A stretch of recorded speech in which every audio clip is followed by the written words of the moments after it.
Hey guys, this is Tracy K. Wood with Property M.O.B, makers of Badass Investors, and today just want to answer a few questions that I got via email, which I'm going to do first, and then kind of give you a really good pointer about getting overly excited on deals, which I definitely did recently. So let me just come over here and answer the first question, which is from Fonte. Hope I got that name right. Fonte. And Fonte is in Clarksville, Tennessee. Fonte says, how do I estimate repairs as a new investor without spending money? That's a good question, and it can actually, kind of kill the deal or make or break the deal if you don't estimate the repairs correctly. I have on my iPad the Numbers app, which is similar to Excel for the Mac products. It's an app. It's $9.95 for the iPad. I have found that I've created a spreadsheet. I just go through the house, and if it needs a new kitchen, I just check the box.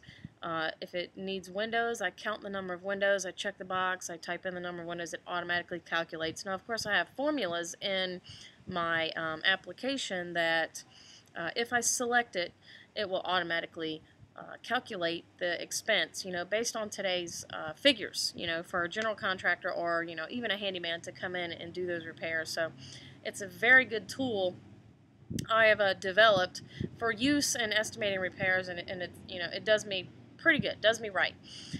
I can share that with you if you have an iPad. It will not work, unless you have an iPad. It does you no good if it's on a laptop or, something like that. But if you have an iPad or an iPhone, I can send you this file. Just, email me at theflamingo@propertymob.com and let me know you want that, and I'll be happy to send you the file. And of course, the figures that are in there are based on, Florida's cost, and like windows, I have $250 each. That's for the window and installation. I have $5,000 as a default for a kitchen, $3,000 default for each bathroom, and that's going all the way down to the studs, tearing the whole bathroom out and replacing. I have a cost in there per yard for carpet.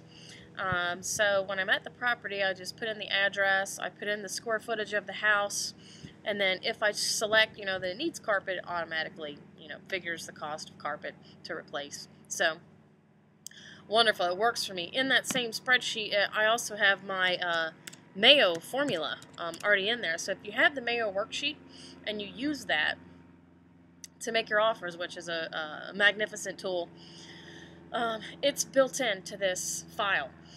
So as you put in your ARV, of course you should do your research and due diligence on the value of the property before you get out there, so you can type in your ARV into your spreadsheet. So all you need is the address, the ARV, and the square footage of the house, which you can find from the tax records usually.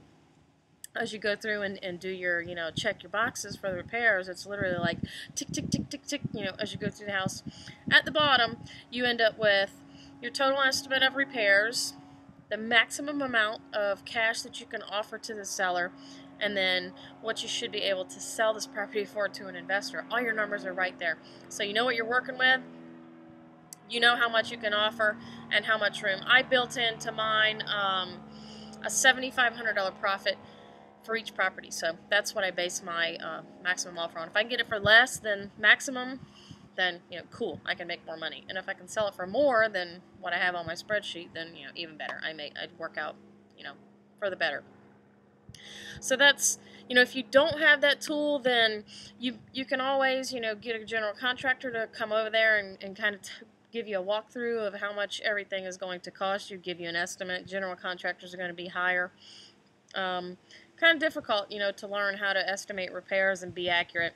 When I first started, I used to do, either the 10, 20, or 30 rule. Every house needs work that we're dealing with, so we used to say, is it a 10, 20, or a 30?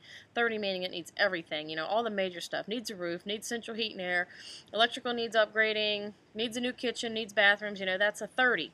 Unless we're dealing with a very large property, more than 1,500 square feet would be, kind of large for our area, so, or at least in the market we work in. So, if it needs paint and carpet and, a little bit of this, a little bit of that, that was a 10. If it needed cosmetics and, something major like a roof, or the central heat and air didn't work, something major, needed 20, If it needed everything, if it was just a total rehab, then it would be 30. That's an easy way to kind of gauge it and relatively safe, because 10, 20, or 30. You just have to look at some houses and compare them and say, wow, this one, is a doghouse, and, this one's not too bad. It's just, just needs paint and carpet, and it could sell like this. So, just get out there and look at them and write down your estimate, what you think it is, or use the iPad app that I can send you and see, what kind of feedback you get. All right, hope that helped. The next question, let's see. I think I got two from, Jamie is in Altaloma, California. Hope I said that right. I'm Southern, so I might say the California cities incorrectly, but Altaloma. Okay. Her question is, she says, he or she, I'm not sure. First, love your website and the content you bring to the table. Thank you very much, Jamie. I appreciate that very much. Do you use any other messages on your bandit signs, and where do you purchase your bandit signs? If I am generating seller leads, I never use another message. I have tried in the past different messages, to see if I could get a better response rate.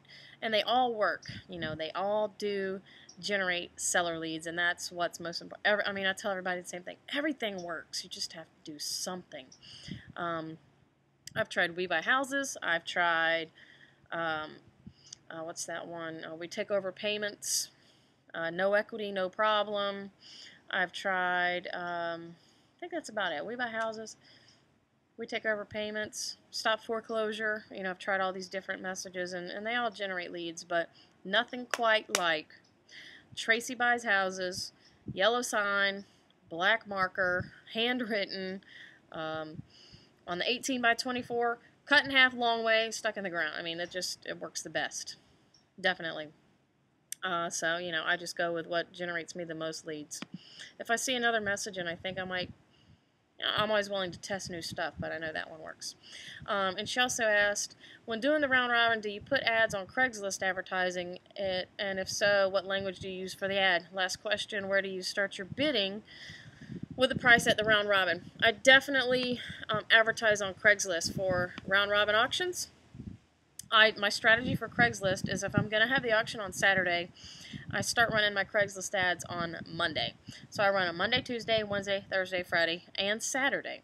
I run them 3 times a day. One in the morning, about 8 o'clock. One at lunchtime, and again around 5. That's when, you always want to be at the top. So I generate several different ads. We have an ad scrambler tool that kind of helps us with Craigslist ads, so we don't duplicate headlines and content, things like that we pay for. But yes, I just write, different headlines, of course, to get their attention to click on the ad, which is stuff like, will be sold to the highest bidder this weekend, auction on short sale property, highest bidder gets a contract, things like that. And then I just do a very simple ad, kind of the bedrooms, bathrooms, square footage, and no minimum bid. And then, send a link to the website where all of the information is: photos, videos, lots of details about the property, directions to the house, a map, times, bidding procedures, everything there. They can even register on the website to get updates on new stuff coming up. So that's how, I kind of do my Craigslist ads. And then on Thursday and Friday, I put out the directional signs for bandit signs, kind of telling them there's an auction coming up on Saturday. And then Saturday I put out, pointer signs that points them to the house, and I leave them up until the auction is over. I think, did I answer that? I have no minimum bid on the starting price. They can bid $1 if they want to. The idea behind the Craigslist, the idea behind the round robin is just to get them to put some kind of bid in while they're at the property. So I have my iPad set up, and I collect their name, their email address, phone number, if they're paying cash, and what their minimum bid is, what their starting bid is on the property. And I explained to them that, this is just to make sure you are a participant in the round robin auction that's going to, take place that evening. There's no minimum bid. I'm going to call the highest bidder first, starting at 8 o'clock, and go down from there. So, if they just bid $1, that they're gonna have a chance to increase their bid later. I have found that people that bid 1,000 or 1,500, they're not really serious, and the guys that come in a little realistic, they're usually the ones that are serious players. So, but you still have people that are interested in buying properties cheap when you leave. So definitely encourage them to at least put some kind of bid on there just to participate. So, all right, Jamie. So I hope I answered your questions there. Now for my tip of the day. I told you about the house that I got I said was an awesome, awesome deal. I thought I was going to make like 20 on it.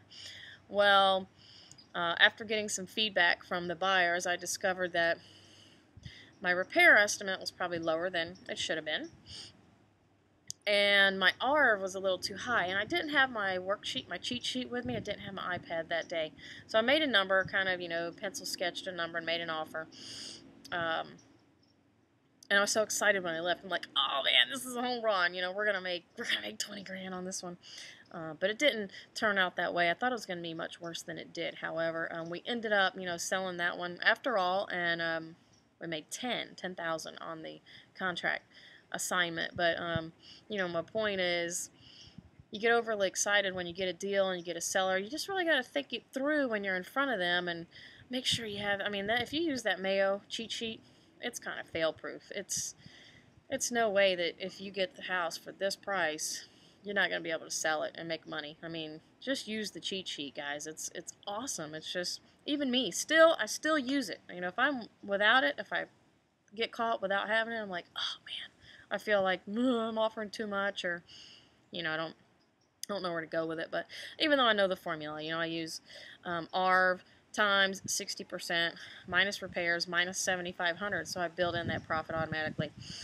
But sometimes you get overly excited on ARV, what you think the property is worth. And in a neighborhood like this one, what I was dealing with, they were all over the place. They were some low, some high. And what I did was use my iPhone to research the value while I was there with the Trulia app. Because the Trulia app, you can sit in the driveway and you can look at what is for sale and what has sold. And you hit the little icons and it comes up. So it was kind of gauging very quickly on what the value was that I thought, and I definitely overestimated on that one. But in the end, I still ended up doing okay. But sometimes if you do that, you may lose the deal because you paid too much. I've definitely paid too much for houses and not been able to sell them. So take your Mayo cheat sheet with you or your iPad. File, if you want it. Again, email me at theflamingo@propertymob.com. I'll be happy to send it to you. It's really cool. And get out there and make some money. Make offers. Don't be afraid. Every time I make an offer, I'm always like, oh, they're not going to take that. It's too low. And they end up taking it. It's incredible. What the motivation behind these deals are. So get out there and just do it, and you will make some money. Until next time, this is Tracy Kaywood with the Property Mob, makers of badass investors. I hope I'm making some badass investors out there, wherever you are. If you have any questions, use the website to ask me a question. I'll be happy to answer it in my next video or on the website. I'm here to help, guys. I have what you need. I have the knowledge, so feel free to ask me. One more thing. Oh yeah, like this video right underneath. Like the video for me, share it on Facebook, and like us on Facebook too. See, we do some cool stuff on Facebook, live kind of interaction. So make sure you do all that. It's Property Mob on Facebook.